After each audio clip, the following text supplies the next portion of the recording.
I got it on now, see? Okay.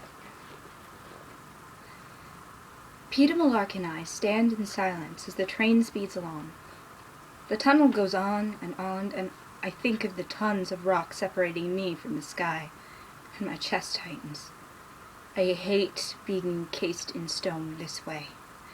It reminds me of the mines and my father, trapped, unable to reach sunlight, buried forever in the darkness. The train finally begins to slow, and suddenly bright light floods the compartment. We can't help it. Both Peeta and I run to the window to see what we've only seen on television. The capital, the ruling city of Panem. The cameras haven't lied about its grandeur.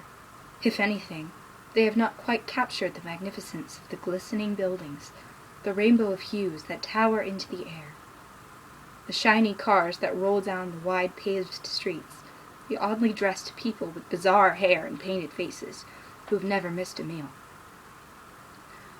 All the colors seem artificial. The pinks too deep, the greens too bright, the yellows painful to the eyes, like the flat, round discs of hard candy we can never afford to buy in the tiny sweet shops of District 12. The people begin to point at us eagerly as they recognize a tribute train rolling into the city. I step away from the window, sickened by their excitement, knowing they can't wait to watch us die. The Peeta holds his ground, actually waving and smiling at the gawking crowd. He only stops when the train pulls into the station, blocking us from their view. He sees me staring at him and shrugs. "Who knows?" he says.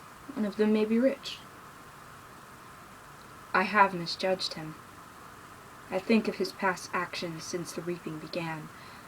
The friendly squeeze of my hand, his father showing up with the cookies and promising to feed Prim. Did Peeta put him up to that?